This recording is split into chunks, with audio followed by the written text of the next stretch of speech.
So this is the inside of the F-150 with the Pro Power on board. We're running a pretty good sized jackhammer off of it. This tells you what it's pulling.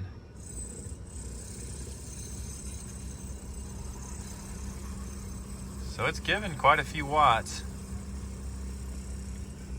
on the one outlet.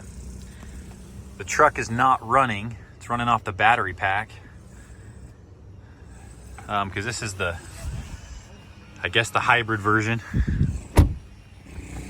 with the power boost. So it just shows you exactly what's going on in there. I've got it plugged in to the 120 volt 20 amp outlet. Running a pretty good sized jackhammer.